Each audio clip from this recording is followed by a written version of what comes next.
All right, we are live on Facebook. My name is Joshua Gilliland. I am one of the founding attorneys of the Legal Geeks. Thank you for joining us this evening or afternoon or morning, depending on when you are listening to this. If you are not watching the live stream, we are here to review the fourth episode of Andor. And boy, is it a good one. So with that said, let's rock and roll. Joining me this evening in order as they appear on my Zoom screen, we have Bethany Blanton, who is a longtime Star Wars fan, and I don't know the rules if we can say who she works for, other than it does involve a military branch. And she's here in her personal capacity and does not reflect the views of that agency. As long as I say that, I can say that I'm in the Space Force. So as long as I this is me speaking as Bethany and nothing official. Exactly. All right, good. And that should go for all of our employers. So next up is Jordan Hooper, coming to us from Oregon, then Stephen Tullifield coming to us from San Francisco. And then from Pennsylvania, we have Thomas Harper. And I am remote in Los Angeles County, Long Beach, California, dog sitting for two classmates who were also huge Star Wars fans. They're at Oktoberfest without me, so that shows where I rank. So let's get into the issues from episode 4. But as we get our notes up, let's do a lightning round of how did this make us feel? Bethany, your thoughts on episode 4? Ooh, I really enjoyed episode 4, and it's going to sound really nerdy, but looking at all of the World War II era history and structure brought into the Empire in this episode, as well as just all of the newer plot threads that are being introduced. Mon Mothma was amazing. I ate this episode up. I know some people said that it was slow, but I was just on the edge of my seat being like, oh yes, give me more. So that was my takeaway anyway. Jordan. I was one of those people who said this was slow. That's not a particularly bad thing, I think. I enjoyed the episode. It's just after the kind of whirlwind of the first 3, this felt like somebody slammed the brakes really hard. But that's probably a good thing for the rest of the series, and I think this serves as a really good setup for where they're going to go with the rest of the series and the rest of the plot of the start of the rebellion. I did take issue with the character named Perrin being such a jerk, but that's probably a personal thing. I did not like him. Yeah, we can talk about no fault divorce shortly. So let's bring up the issue to Stephen, your feelings on this episode. Well, I was really excited to see Coruscant. As we said last week, I was really looking forward to the photography of it, and that that straight down pan of the Coruscant skyscrapers was basically everything I ever wanted. It was so beautiful.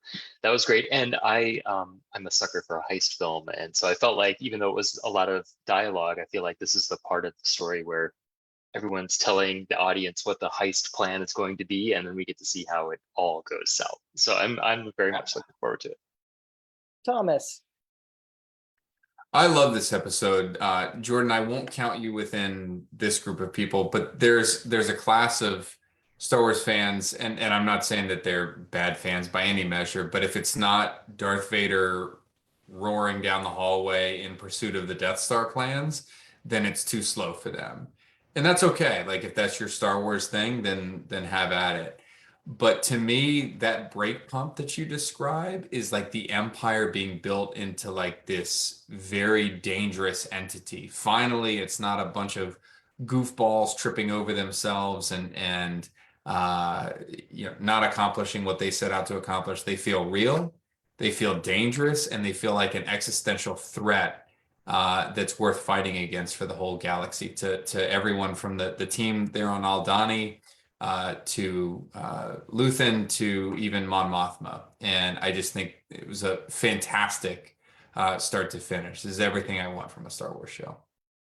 I will echo Bethany's observation about the World War II feel, like you're in Berlin, 1935, trying to not get hung by the Gestapo? And are you a white rose trying to, stand up to the oppressive regime? Because not everyone was on board with Adolf. So having that, it's more than a spy thriller. It definitely can be categorized as that, but it does have that military thriller. You're fighting the police state. You're trying to do it in a way where you don't get shot in the middle of the night, and you don't know who you can trust because your driver keeps changing. There are new people all around all the time, and you feel like you're being watched. And Mon Mothma has to deal with a loser of a husband and deal with horrific situation at the same time with rising fascism.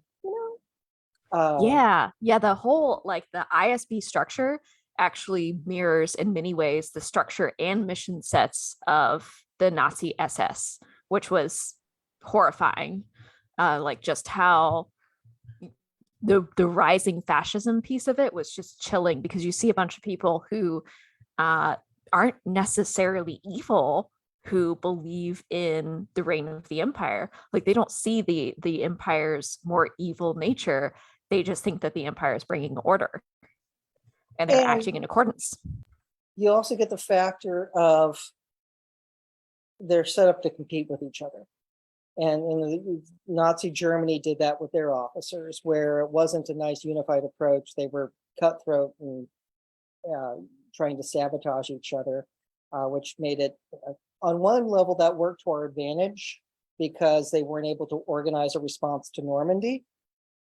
But on others, it highlights that they didn't play well together. And you're seeing that with the Imperials, with Mr. Chief ISB. It does not seem like the fun guy you want to hang out with, compared to the subordinates who are clearly competitive with each other. I will send my subordinate, and so that way he doesn't pique his interest. And was that some weird double entendre of that, or did she just know, no, he hates my guts anyway, so I'm not going to go interact with him?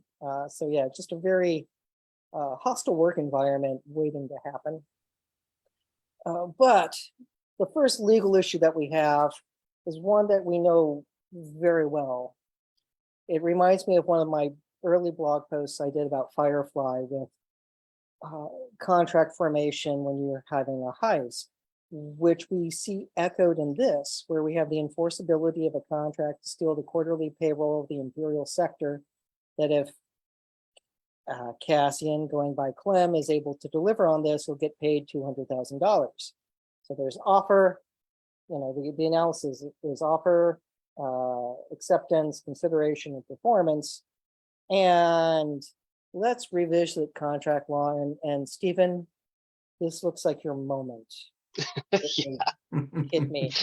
I love a good contract that has an unlawful purpose, because it's so funny how we sort of think about contracts as being enforceable or valid contracts, but of course courts will only enforce contracts if they're not illegal. And these kinds of contracts, just like pretty much every other contract ever formed in the Star Wars universe, is to do something illegal, like whether it's to bring someone in on a bounty, or to do something else terrible. This is just another in a very long series of unenforceable contracts. But of course, people can make deals with each other to do kind of anything. It's just that you can't go to court and get a court to enforce the contract if someone doesn't perform. Saw Gerrera fulfills that role in the Star Wars universe. You have to adjudicate all claims before Saw. Such a sympathetic forum too for yeah, for exactly.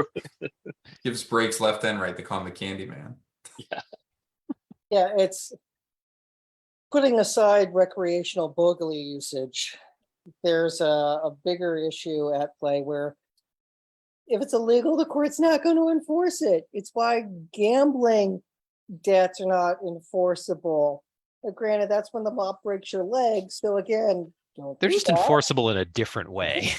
Yeah. Or the Hutt Syndicate will come after. Yeah. Yeah, I was sort of reflecting on this too, and kind of remembering back to law school. And I was in law school 20 years ago. And in our contracts class, when we talked about unlawful contracts. I remember it was just at that period where couples were contracting with surrogate mothers to bear children. And that was an unlawful purpose. A lot of courts wouldn't enforce those contracts. And until states amended their contract statutes to permit these kinds of contracts. It's a very different world, of course, but yeah, it's funny how far we've come in many ways. What's interesting is that you do have in real world context, I mean, not for theft, but there are contractors out there hired by the military to do, at least not in the US, strictly military things. They're not hired to go out and fight and take the place of a military unit. But look no further than Ukraine to see this sort of thing playing out on the battlefield, the shadowy Wagner group and the things that they're up to in Ukraine and elsewhere around the globe. So it's not unheard of for large sums of money to be paid for sort of nefarious things. I think about the contract formation and the power imbalance here between Luthen and Cassian. Luthen's got all of the power. He needs something very specific out of Cassian. It may or may not make or break the mission, but what's Cassian going to do? He's offered a life-changing amount of money, this sort of retribution aspect to this mission and this fight. And Luthen's got him on a ship. He could take him anywhere. He could take him to the imperial authorities and dump him off right in the front of an ISB station or to law enforcement. And so for Cassian to not have any sort of recourse, I mean, that's the danger of entering into a contract like this. Not only is it unenforceable, but there's often one side on the short end of that stick when the contract is struck. but that's frequent with many contracts. And I think back to the Civ Pro example of Carnival Cruise, where Carnival Cruise had in their ticket agreement saying that any lawsuit needed to be brought in, I guess it was Florida, some other state. And people from, I think it was Washington, wanted to sue because of something bad that happened on the cruise that they were on. And they wanted to sue under their home state's laws, and they couldn't. And part of the attack was there's no negotiating the form selection clause when you buy your tickets. And thus there's a power imbalance. And the court said, yeah, but that's just Don't buy the ticket. Yeah, it's like, don't buy the ticket. That they don't want to have to negotiate with every person who wants to buy a ticket. This gives them something that's predictable, that they know what laws they're going to be dealing with. And again, so there's a business sense for it. This is not that situation. This is this is, I could drop you off someplace else and you could just go on your merry way. It's like, that sounds like Carnival Cruise. Yeah, it's not so different. Probably less chance to get sick, but He has On been Luthen ship, you mean? yeah. I don't, Bethany, I don't know your cat's name, but I'm glad the cat is participating. Yes. And- This is and- Lewis Kitty. He has been staring at you guys for like 10 minutes now, just completely enthralled, watching everyone. He has that hunting look. So He's very attentive. He's very interested. He is a podcast fan now. He's a colonel in the ISB, so watch what you say. it must be Yeah. our soothing voices. It makes the cat feel safe. So pivoting to the next contract issue was the bailment of the Kuati Signet, which got legacy fans all excited. I am not one of those fans, so I did not understand the full significance of it, and I'm sure Bethany or Thomas will be able to jump in and fill us in on that. But the legal issue is, this almost sounds like contract consideration, that it's a down payment, because Luthen gives a necklace that has a kyber crystal on it that's worth at least 50K if Cassian sells it. But he wants it back from Cassian. So it could be interpreted several ways. That if Cassian runs, or if the mission goes sideways and he's still alive at the end of it, you can get 50 grand out of it and go on with his life. But if it's successful, Luthen wants it back, and then Cassian gets 200,000 credits, which kind of sounds like Brewster's Millions to some degree, which might be a really dated reference that only Stephen, maybe Jordan would understand. But there's definitely some weirdness to that. And who wants to jump in and help analyze this? I mean, the only reason it struck me as kind of like a bailment was that that's sort of a classic situation where you give someone a chattel or personal property, but you don't relinquish permanent possessory interest in it. You just sort of give it to someone to take care of for you. And so it struck me as like, I wonder if I'm fascinated by the Kuati Signet. Because it seems to me to be an echo of kind of Rogue One, where she had the Kyber crystal around her neck as sort of almost a good luck charm. So I'm wondering if Luthen is connected to the Force in some way and feels like having this talisman will help ensure the success of the mission or something, and so that's why he wants it to be with him. But he wants it back. So I'm really intrigued by it. I know a little bit about the Rakata and like the Rakatan Empire and the invasion, but they showed up in the Old Republic that I played for years, and so I'm familiar with them from that, but I don't know a lot of the legends. Yeah, but again, like you said, it's like a down payment almost. It's almost like consideration too. Yeah, it's doing multiple things that normally don't go together. Bailment and consideration are two separate legal theories. And consideration can be a peppercorn, so it can be a kyber crystal. That totally is fine. Like there's zero interest in that. But I want it back. There isn't illusory consideration. You can have an illusory contract of, you can eat whatever you want. It's like, okay, that's not a specific term, thus it would be unenforceable. This is just kind of weird. Any of the other lawyers want to jump in on this? From a story perspective, it's interesting because it wouldn't make sense. Luthen probably could, just hand him 50,000 credits. Although maybe not, because of the conversation that he has with Mon later in the episode. But he could do that. That wouldn't really serve much of a purpose. He'd be putting him at probably arguably more risk, sending him off. It's not practical. So it makes sense that he would put this up as sort of collateral against Cassian's service. There was also like the clear meaning there, I think, sort of raised the stakes for Cassian. It's clear to him that Luthen is made of more than just money. And so by putting this up as opposed to the transaction over that Star Path unit in episode 2 had a completely different character to it. Like this is something deeply meaningful as opposed to the first one, which was meaningful, but it was just a recruitment type trade. Yeah, so in any event, I also enjoyed the lack of gray area there. So often these contracts that, questions of bailment, there's questions about intent or whatever. Luthen makes it crystal clear just how important and how valuable that piece is to him, and not for money's sake. It also puts Luthen into the category of he's a believer. He has faith. He understands history and knows that they're bringing another Lucasfilm. We are merely moving through history.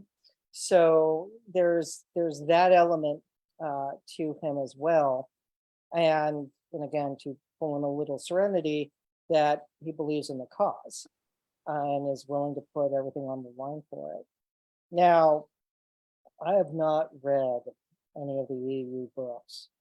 For anyone who has, can they fill us in on what this prior empire was? because I am not that reader. Anyone?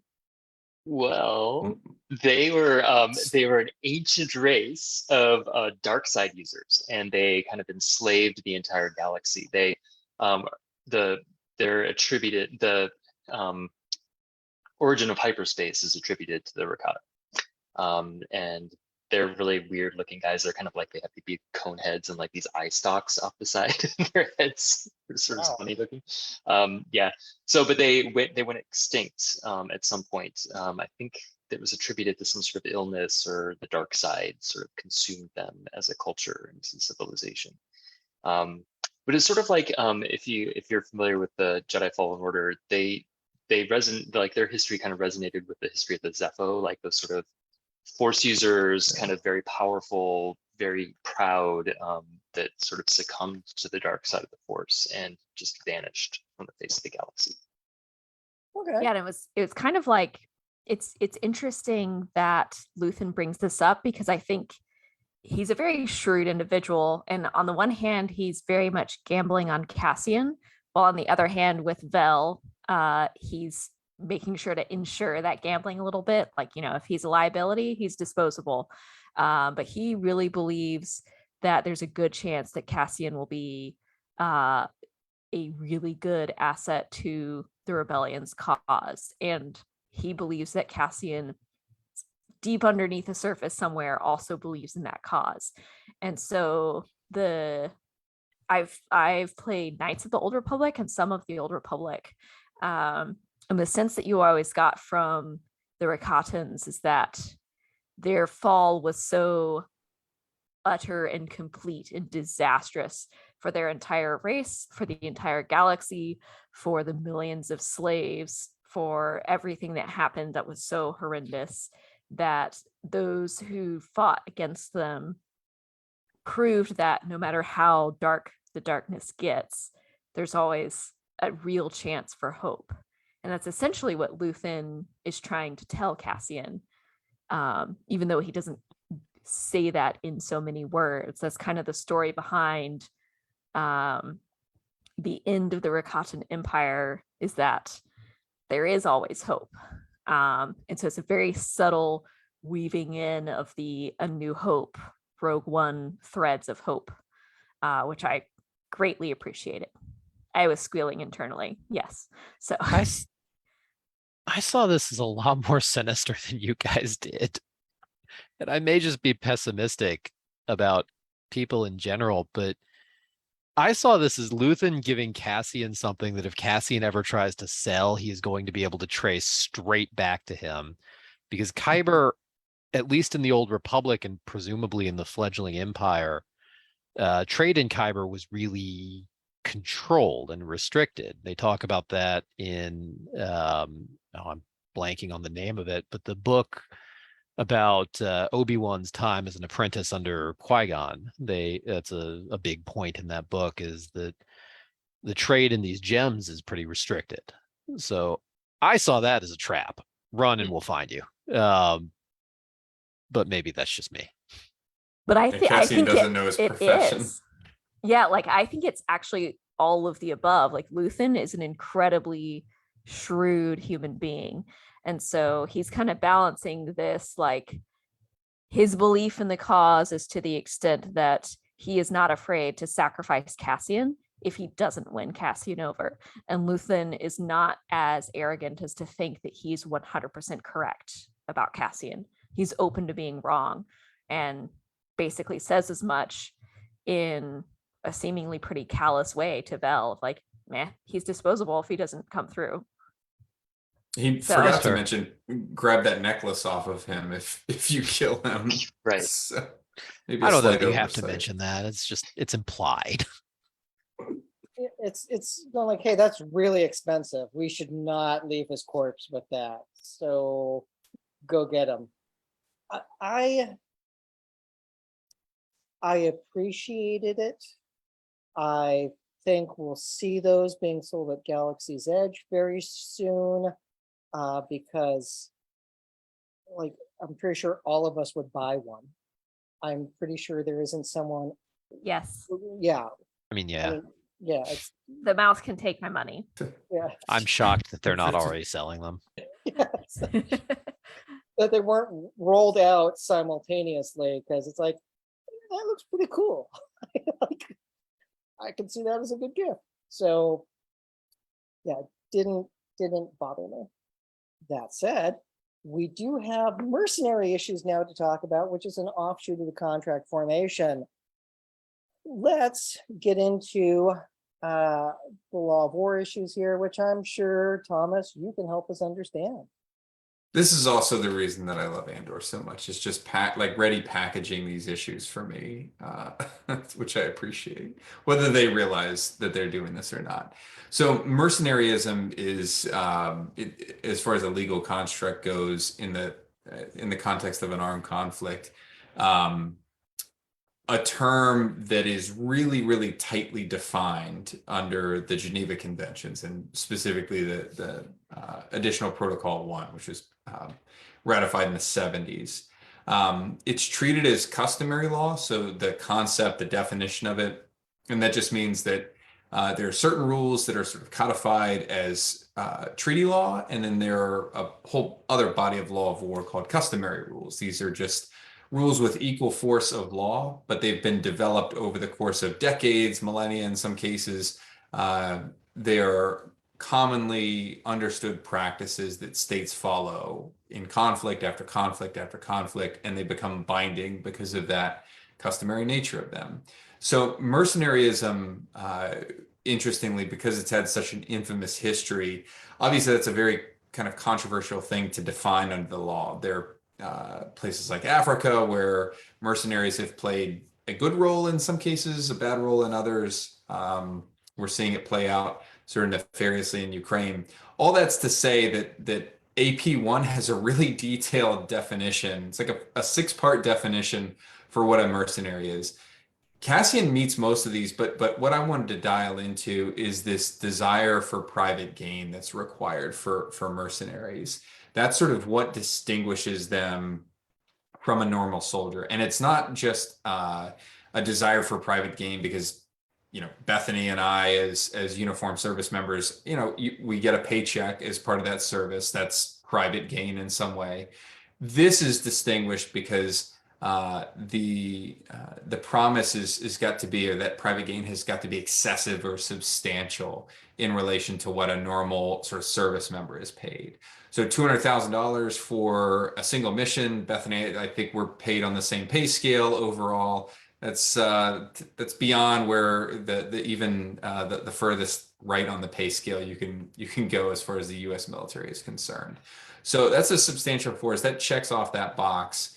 The rest of it is where you get really tight with, in terms of who qualifies and who doesn't qualify, and it has to do with your affiliation with a party to the conflict, or whether you have been sent by a state.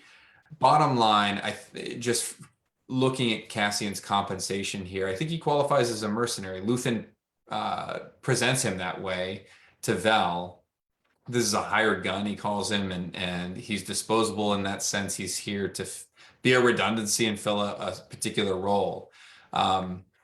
Mercenarism is not illegal under international law. It's not illegal to go into a battle zone and get paid for the work that you do. The critical distinction, and one for Cassian and in a different way for the rest of that crew there on Aldhani, is that you don't get combatant protections. So a traditional uniformed soldier would get what's called combatant immunity under in an armed conflict. That protects you in a lot of ways. It protects you when you're captured, especially in certain circumstances. You can be declared or be entitled to prisoner of war status if you're captured. That cloaks you both in a very literal sense and a legal sense in a set of protections that can be very critical for you. Mercenaries get none of those. So if Cassian is captured, he's really hung out to dry, and you're seeing that play out real world right now. Russia has captured a number of Ukrainian Foreign Legion members and accused them of the crime of mercenarism. It's not a crime under international humanitarian law or law of war. it is a crime under Russian law, Russian domestic law, and they have a right to enforce that law under IHL. It would surprise me zero if the Empire had a similar statute on the books that criminalized mercenarism against the Empire. And Cassian's putting himself right in their gun sights by doing this. So it's one thing to capture a soldier who's just waving the flag for the rebellion, the rebel cause. It's another thing to capture somebody who's doing that, but also getting paid handsomely, a hired gun. That typically amps up the sort of angst against you.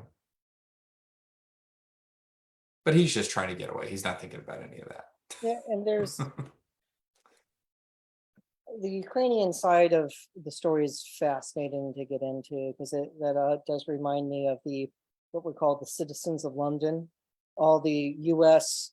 Citizens who had decided to risk their U.S. citizenship during the Neutrality Acts and sneak to England through Canada to fight in the RAF to fight the Nazis. There were Americans during the 30s who were very much against fighting Hitler. You had Joseph P. Kennedy as ambassador to the United Kingdom saying nice things about the Nazis. Very, very disturbing trend. Or when the Captain America comic book came out, prior to World War II starting, there were people protesting outside of Timely Comics because they didn't like Adolf Hitler getting punched. So the bullies generally like to keep things to favor themselves. That said, with Cassian, yeah, this does sound like a mercenary behavior because he didn't join the rebellion. This isn't like a citizen of London. This is a guy who's trying to get a paycheck because he's really out of options after killing two guys who followed him out of a brothel, which, again, he was trying to find his sister, but highlights don't go to brothels. Maybe try to avoid that.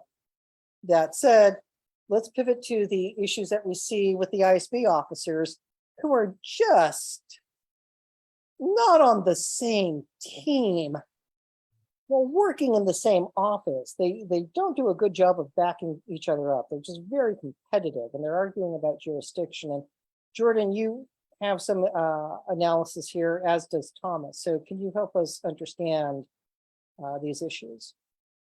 Sure, maybe. So I thought it was odd that they're ostensibly within the same branch arguing about, whose team has jurisdiction with what.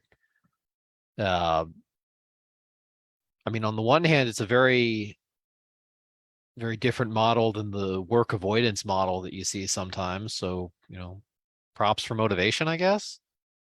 But on the other hand, it doesn't make a ton of sense because either the ISB has jurisdiction, in which case the ISB as a group, a unit, can take over police action or prosecuting Cassian, or they don't.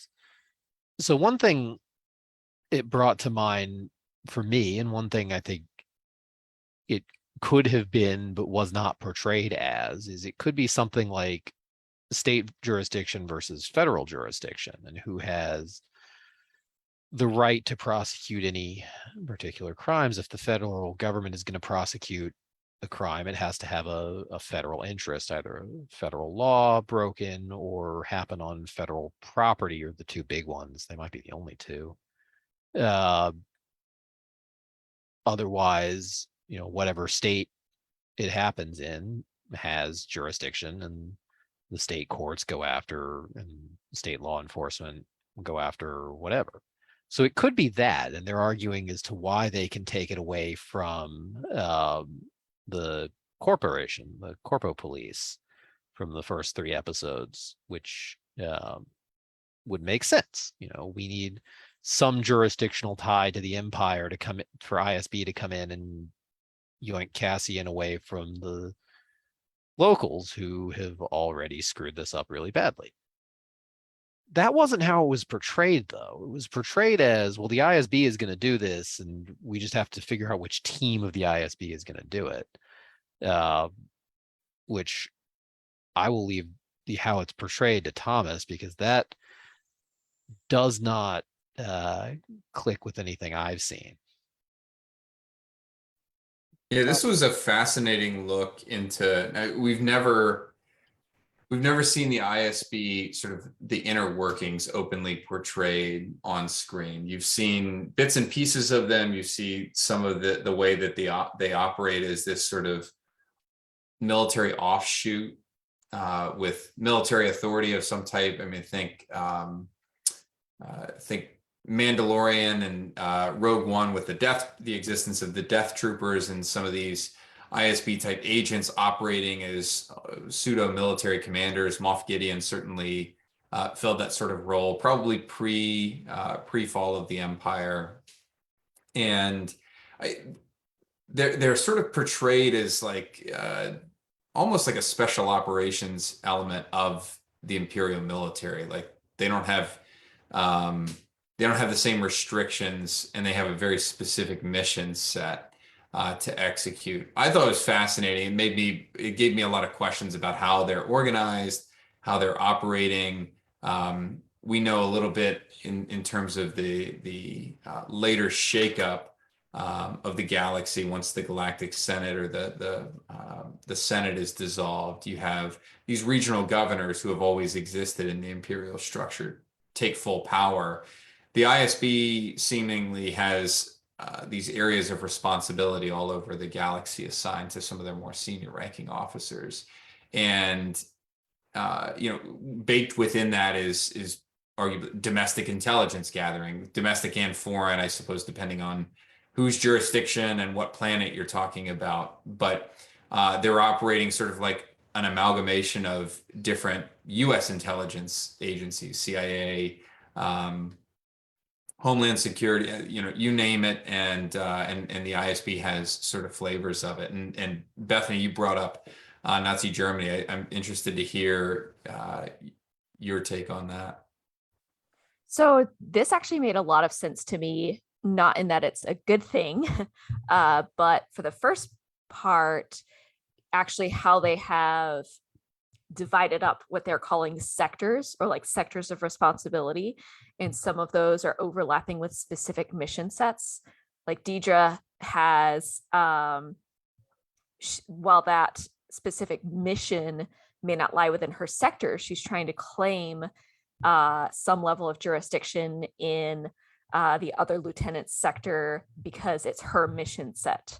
So in the US military, all of the different branches of service come together and support what are known as combatant commands. And those combatant commands split up what are known as areas of operation throughout the entire Earth. So Central Command focuses on like Asia. Pacific Command focuses on everything in the Pacific. Northern Command focuses on the United States and surrounding areas. And so the idea that you would be responsible, let's say if a war kicks out or a skirmish kicks out, military action occurs in your physical area of operations, you're responsible for being present in that area of operations, responding to anything that occurs there, leading any fights that might occur in that area. And so that makes sense, as well as when you think about space, the space domain from a warfighting perspective starts at 100 clicks above the Earth. The cyber domain is anything cyber related. And so it's interesting to see how those mission sets weave into all of the combatant commands across the Earth. And that's kind of what the Empire is doing with the whole galaxy. The really scary thing is how they're doing intelligence, which is, again, in the US military, you have something called intelligence oversight. And that means that no one who's in the military is doing anything domestic intelligence related, because that's seen as a massive conflict of interest and something that's incredibly dangerous. Partly because of Nazi Germany, where the SS split up intelligence along a lot of different areas to include domestic and foreign. And that's how much terrifying power they had over Germans, as well as in fighting their war, was because of how much they could control over normal Germans' lives too. So that's interesting to see how a lot of the ISB, when they're looking at different mission sets and when they're looking at internal and external threats, when they're looking at local threats and galaxy threats, they have a significant amount of power when it comes to jurisdiction everywhere. That's extremely concerning. Historically, at least in the Star Wars novels and things I've read, mostly Legends canon now, that's where the ISB shows up, is they pop up to investigate other people in the Imperial Navy, or people who are suspected of being members of the Rebel Alliance, or things like that. And they're very, very scarily similar to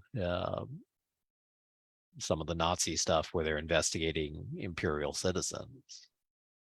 Yeah, they seem to have the view that their citizens or subjects are the enemy of the state, as opposed to the international relations side of the house, to be the man on the wall to protect against foreign adversaries. This is the cannons are pointed inward, as opposed to their rather horrific surgical discussion about like the Very disease literally could inward, pop yeah. up anywhere. Like the way they were talking about the disease could pop up anywhere, and how the Major praised Deidre for having above the normal quota of prisoners. Like, talk about a fascist perspective on how to run things. This is how you get stadiums with mass executions, that with comedians put up against the wall, that parody is dead, and that anyone speaking out against the state is the enemy. And good thing we don't have politicians who think that way. So on that note, let's take a look at Mon Mothma. Really, I don't know how she ended up married to that dude. Maybe it was arranged, or he changed horrifically and became okay with fascism. Hey, I'm thinking it's like arranged. It's some sort of a cultural aspect, given kind of the way that she was talking about his birthday and tradition. I'm thinking it had to have been, like, if not directly arranged for her, like, hey, you have to do this because politics and tradition and all of these things kind of force your hand. Yeah, whatever it is, it sucks, because he does not seem to be a fun guy that anyone would want to hang out with, because he seems to be okay with, I like the space pirates. Yeah, but he's throwing a party. He seems like a fun guy. Like, he's friends with Sly Moore, the weird bald woman from Revenge of the Sith that creepily sits by the Emperor's side at all times. Right, she doesn't look fun. Like where does his definition of fun come from? Like, she's on the fun end of the table. Yeah, like I don't know. I did not picture her as having any kind of fun personality. It's History of the World Part 1, when it's pre-French Revolution, and you hear, I love the poor, pull, and the guys launch through the air and the king takes the shot. That's probably their idea of fun. It's not good. It's not wholesome. It's what foments revolution. So he seems just to be way too comfortable for this, and having those individuals as guests in their home royally is going to suck. I have a feeling we're going to see it in the next episode of Mon having to navigate, how do I not get shot in my own house because my husband is okay with the proto-fascists running around. Well, that said, go on. Oh, I'd say what they could be doing is they could be setting him up as kind of the character of warning, where they have someone who, I mean, I think we're all set up to like Mon Mothma, and she clearly married this guy at some point. But they could be setting him up as the kind of warning to the audience character of, sometimes fascism seems okay if you're on the top end of it, and these guys are all friends. And so, I mean, we'll see how they do it. And that wouldn't be out of the ordinary for Star Wars as a thing to do. You had, even way, way back in A New Hope, you had Uncle Owen, who, Luke raised Luke and is saying, well, the Empire is someone else's problem. It's a long way from here. It could just be something like that they're setting up. There's I think a difference to draw out. There's the isolationist. It's not my problem because I'm far away and I don't want to get involved and get shot. I already had one lightsaber wielding maniac in my apartment. I don't need any more. So no, we're going to sit this one out. 2, I'm okay if children are held in a concentration camp and are sleeping on the floor and we're taken from their parents. I'm fine with that, as long as I have low taxes. So there are different perspectives to being indifferent and cruel, and there's a difference between self-preservation and an overt callousness founded on racism. And there's a middle ground that's too, true. though.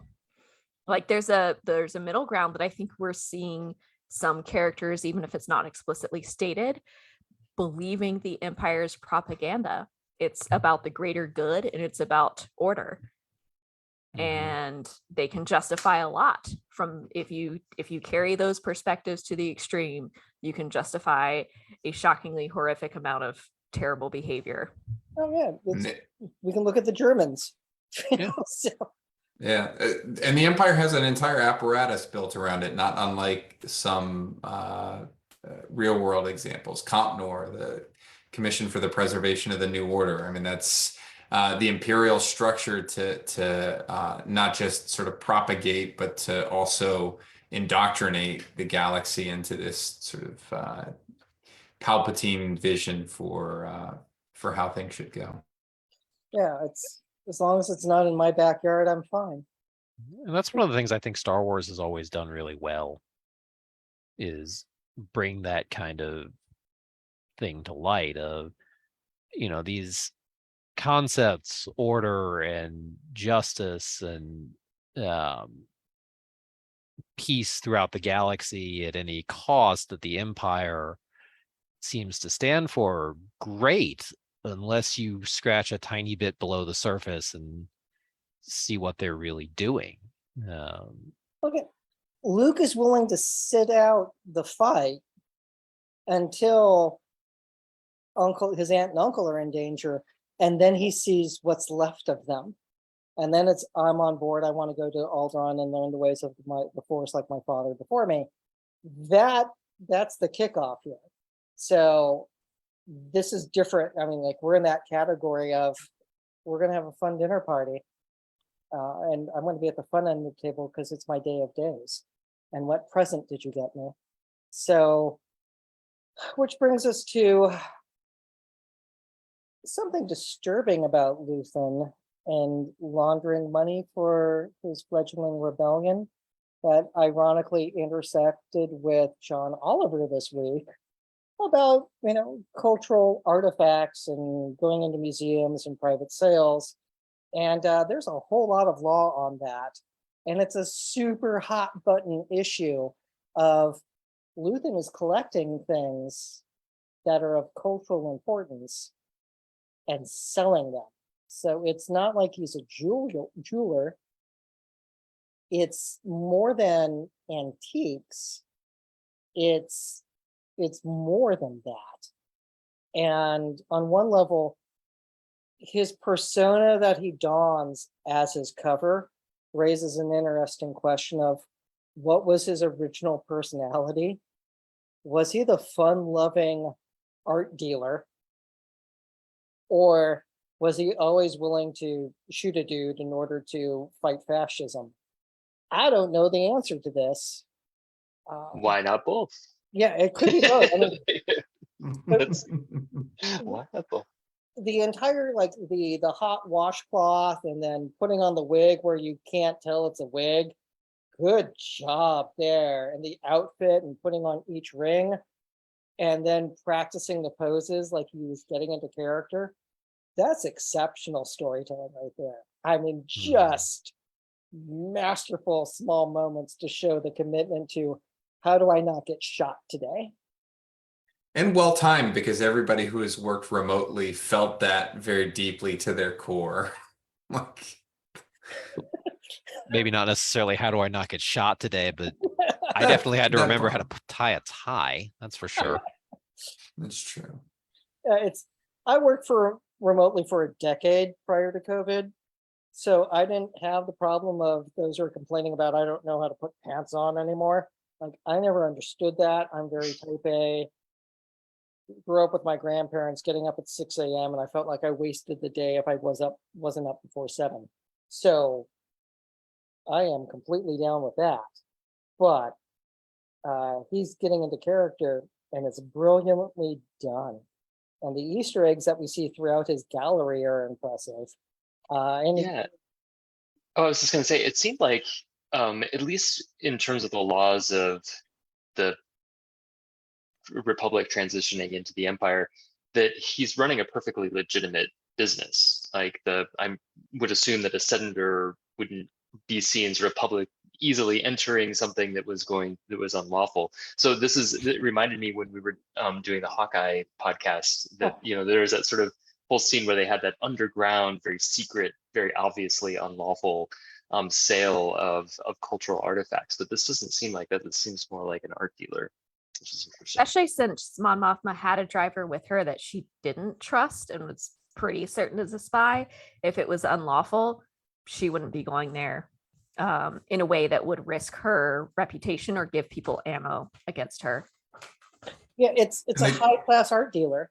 Like if I remember a business trip to Montreal and having some downtime, and one of my colleagues and I went to different art galleries, and it was really neat and it was super high class. He bought some stuff, I bought a book, and that's what it reminded me of going through art galleries in Montreal. It's very high class, and you could get served a glass of wine if you show up at the right time, and it's an afternoon well spent. Luthen seems to have one of those places as opposed to, do you want a dinosaur skull? It's a very different piece. Well, and maybe under the Empire, it doesn't matter that much because the Empire does not value or respect other cultures or alien cultures in the Legends universe. The Empire's version of racism was speciesism, and it was infamous for if you weren't human, then you really couldn't move up the ranks well unless you had extraordinary talent and aggressiveness like Grand Admiral Thrawn. It was the art collector who throughout Rebels was collecting artifacts along the Yeah. way. Suspect. So the Empire may just not care enough about culture to have any real regulations around this. And it struck. And I it think struck. Go ahead. I should say I think Thrawn backed that up because he talked at length in I think it was the Timothy Zahn books. He talked at length about how other people in the military didn't value other cultures and their art, and how he had figured out how to plan battle strategies around a culture's artwork. But he was very clear that it was not something, and other officers were very clear that they didn't respect that art. So it wouldn't surprise me at all if the Empire just said, screw it, whatever you want to do. Yeah, I could see that. The great thing about Coruscant is that it makes it really easy to determine whether your shop is good or bad. His is on the surface, so it's bathed in light. It's good. Mon Mothma didn't need to go to some sub-level in the darkness to go shopping there. So that's how you know that Luthen is good and all of his stuff is perfectly legitimate, just like Sotheby's, right? Oh, wait. I guess that Literally got above board. Yeah, it's not 1313. Like it's a very and I gotta say, I think it was the Coffee with Kenobi guys acknowledged that this was the first time that Coruscant looked real. There wasn't a CG element to it. It looked like Chicago from the air, type feel, that just the technology to create an alien city makes it look that good now. So it's, again, it's been a long time since Attack of the Clones, and it looked good. That said, we got laws about selling cultural history. We have laws protecting Native American burial grounds and artifacts that's new. That I think that it was dated September 2022 from looking at it. So we don't like cultural artifacts for sale unless a whole bunch of conditions are met. So there's an issue of misappropriation of cultural property and what qualifies as cultural property. And who wants to help explain this? So I'll say out of the gate that there's sort of, you have an extensive web of domestic law, and a web that it's fortunately expanding as this issue gains traction, gains attention. There's also international law surrounding. So certainly different countries have their own set of domestic laws, but there's an entire web of international law surrounding the trade of this, because it's just a uniquely international trade in and of itself. There's an additional flavor, as if that weren't enough complexity, where if you have goods that are at issue, or their theft or their movement is at issue during a time of war, then you have another body of law, namely the Hague Convention of 1954. And so depending on where the antiquity came from, how it got to you, at what time it was sort of transported and moved from wherever it originated, it can trigger a bunch of different laws. It could be a war crime, it could be a violation of domestic law, maybe both. But whenever you run into any of these laws, it's important to understand that cultural property has a really, really broad definition, at least in the Hague Convention, by design. It's not meant to be exclusionary.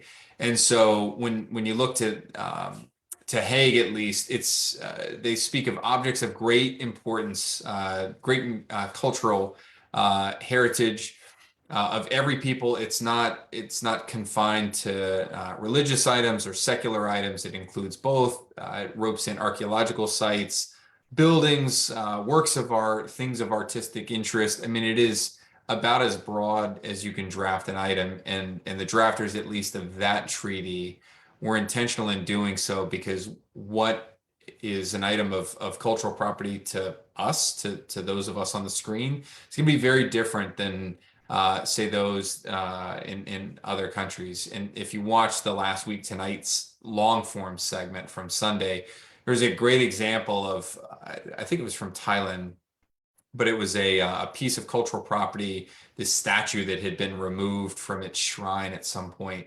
And it was hanging in the museum, sort of like beautifully displayed as museum displays go.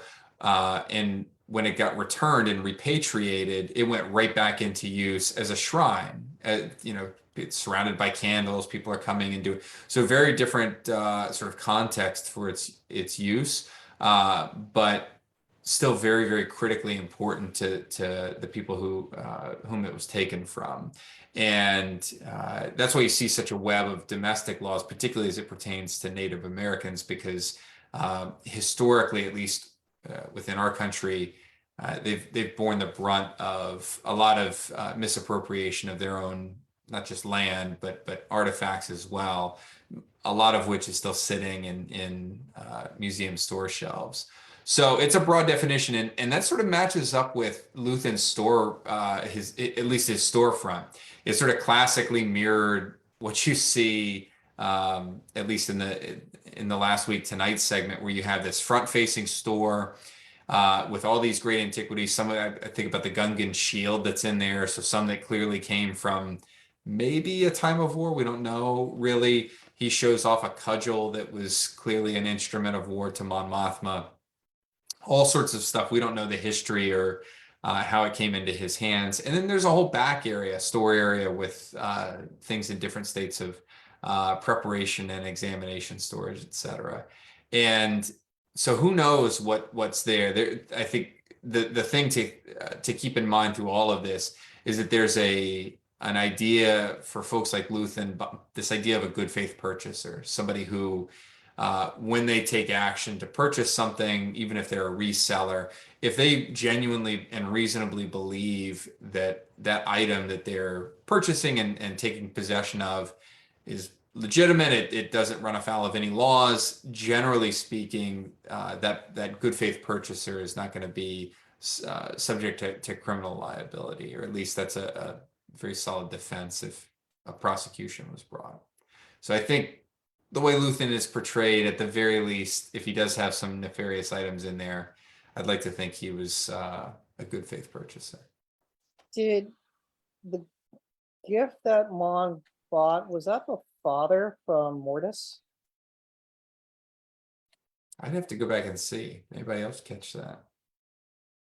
Okay, so I've seen some scuttlebutt online where people referenced Mortis, but I couldn't tell. So There were so many Easter eggs, and I know I did not catch all of them. Gotta go back and pause and zoom. yeah, again, just loving the fans, down to the samurai type armor that we've seen from Bandai with different Star Wars characters. So and there's been a lot about the Force Unleashed as well. So U.S. law also touches on stolen cultural property, and this is section 19 U.S.C. 2607. No article of cultural property documented as apparenting to the inventory of a museum or religious or secular public monument or similar institution in a state party which is stolen from any such institution after the effective date of this chapter or after the date or of entry into force of this convention for the state party, whichever date is later, may be imported into the United States. Long way of saying, like, this isn't a museum. He's bringing stuff in and selling it. Where did it all come from? It's good faith purchaser is one thing, but it can go south quickly with material that's gotten from nefariously. That could be anything from grave robbing to just raiding a cultural site. So there's definite problems with it, but it makes sense from, if you're selling art, you can watch out for the Amazon Echo to start talking to you. But the bigger issue of It's reporting you. I know it is super awkward. ISB. Yep, Yeah. definitely the ISB. I'm gonna go unplug it. No, that's the corporate police from episodes 1, 2, and 3. That's right. The corpos are about to knock your door down. Yes. Don't worry, they have a warrant though. It's okay. It should be fine. It should be totally fine. What could go wrong? That said, it's just art would be one way to launder money. This is probably another because it's kind of art adjacent, but it is problematic. Well, one thing Josh is not giving money laundering advice. That's right. Asterisks. Yeah. That law that Don't you do mentioned. this. Don't do this. That law that you mentioned, just the sort of recent history of it sort of mirrors this conversation that we were having about the value of cultural property or the lack thereof to the empire. The law that Josh cited just there, the CPIA, was only signed into law in like the early 80s. I think it was like Reagan's first administration.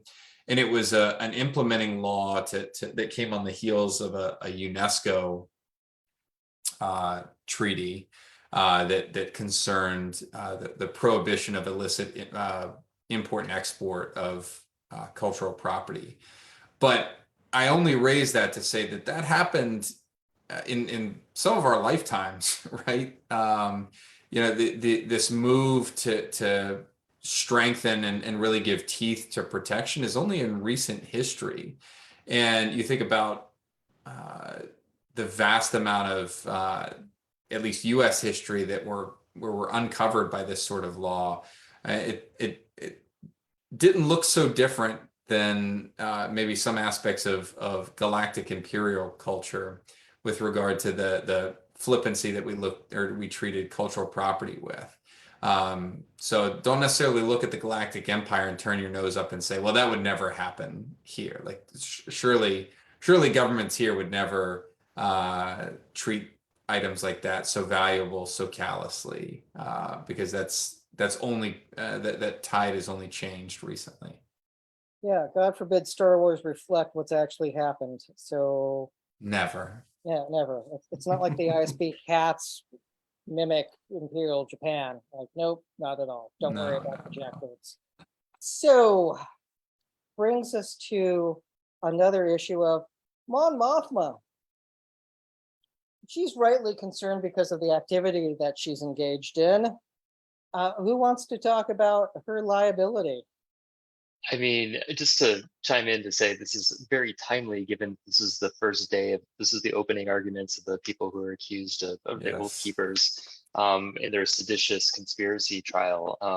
This is exactly the types of legal liability that they're facing, sort of fomenting and bringing armed conflict to the Capitol with the purpose of undermining a democratic process. And Mon Mothma is sort of our moral. She's a really she's a part of the rebellion. She's a good person, so we think of her as not being a traitor. Of course, it's quite the opposite. But under these laws, she certainly faced liability for being a seditionist and being a traitor. Yeah, And what's interesting? Oh, go ahead. Big difference between the Oath Keepers and those who signed the Declaration of Independence. Big difference between those who decide to fight fascism and those who decide to, let's make America fascist. Right. And it makes a difference who is the person signing the laws, of course, and who is enforcing them. But yeah.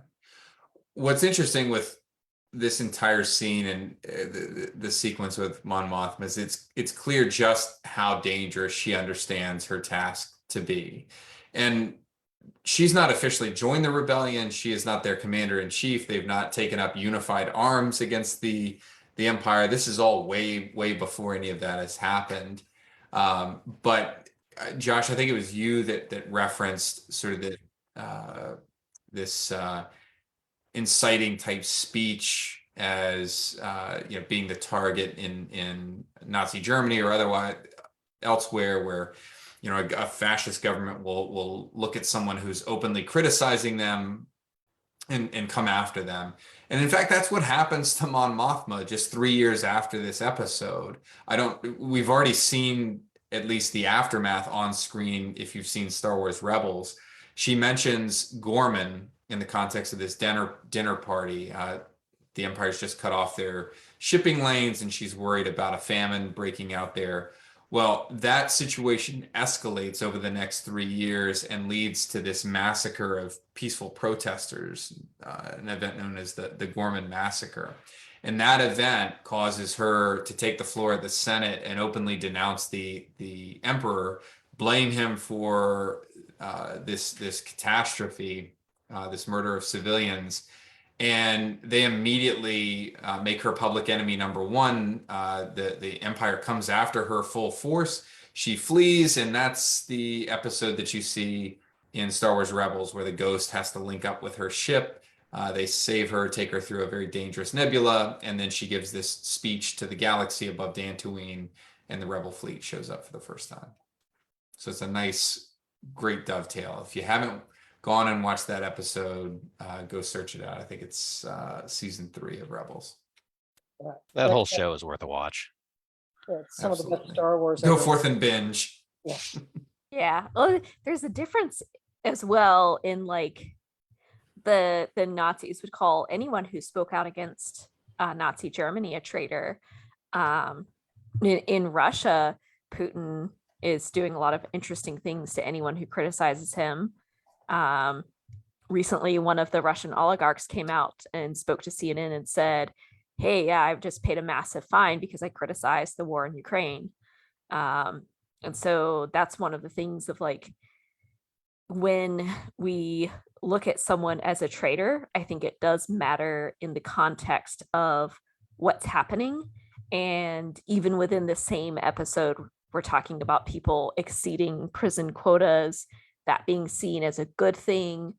Anyone speaking out against the empire is already being targeted as a traitor. So in this imperial system, you can see the noose tightening across the galaxy, where you cannot peacefully protest, you cannot peacefully disagree, or you'll be seen as a traitor.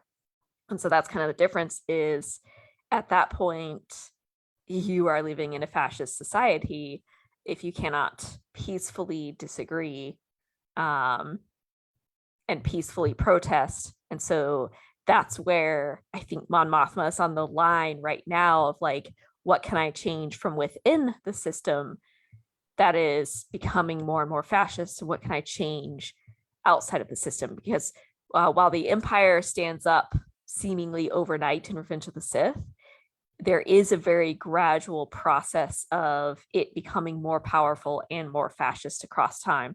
Like we see in the opening scenes of, or maybe not the opening scenes, but in A New Hope, where we see how the governor system has been taken apart and now it's just Palpatine running everything.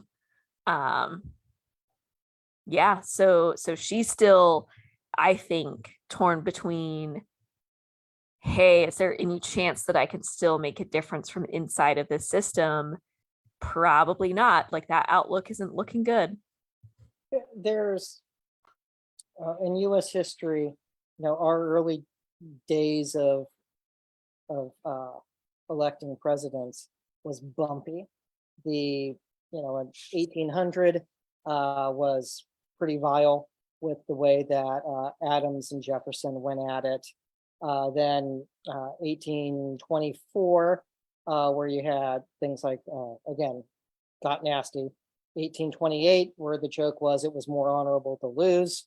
But then by 1836, when Van Buren runs and wins and is the second vice president to do so after a two-term president, we have what's called the view of legitimate opposition, that the other side winning doesn't mean it's the end of the country and that people are going to be taken out and shot.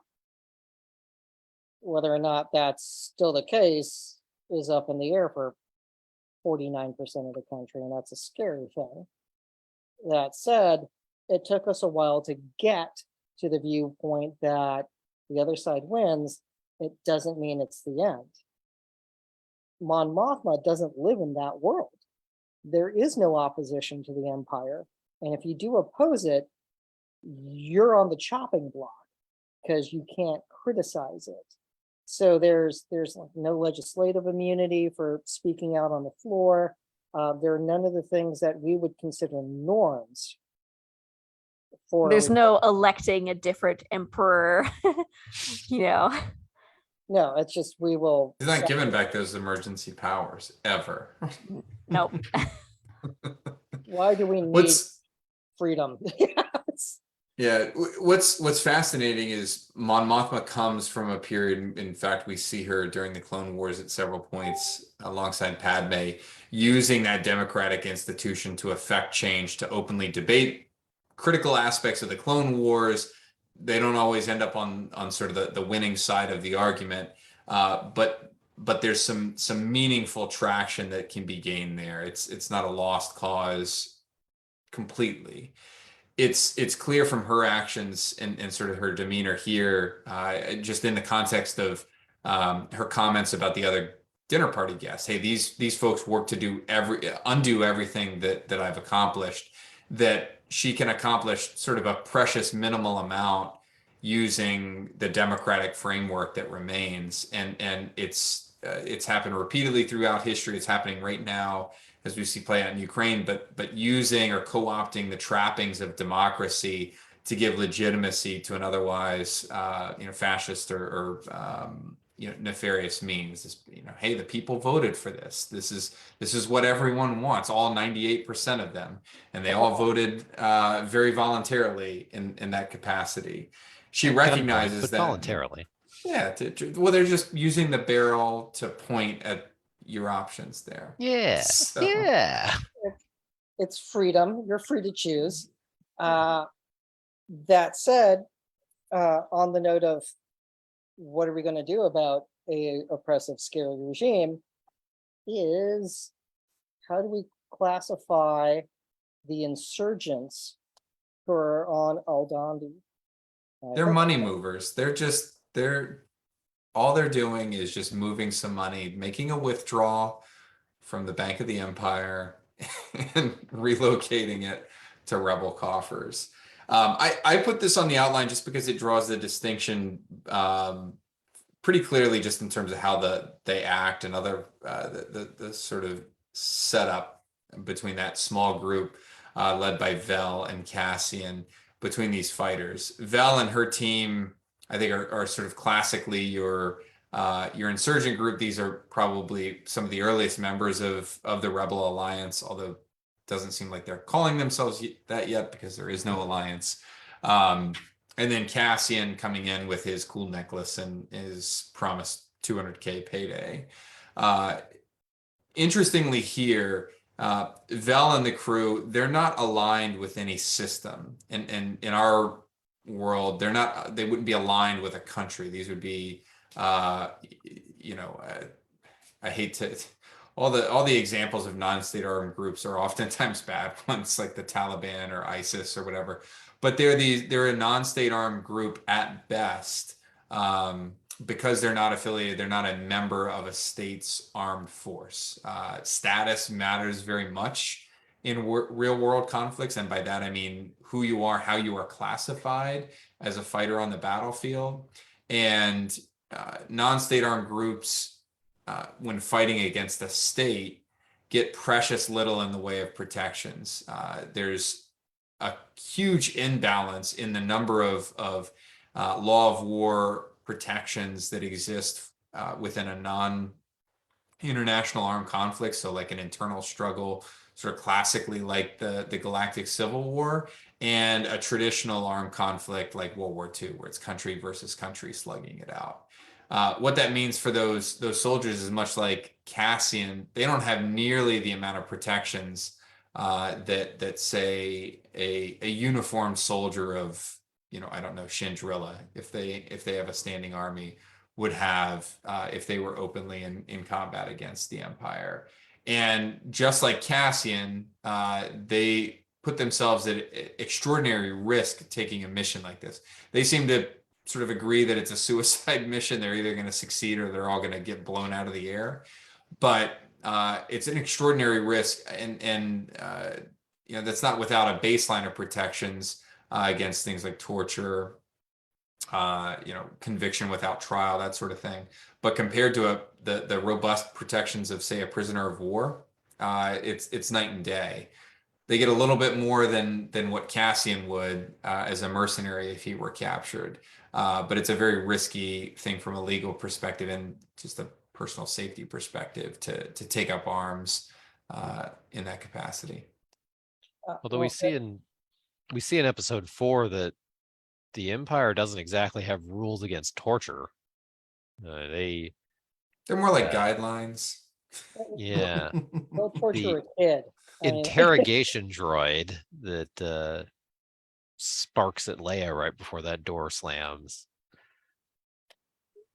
It was a malfunction. You didn't see what happened after that door closed.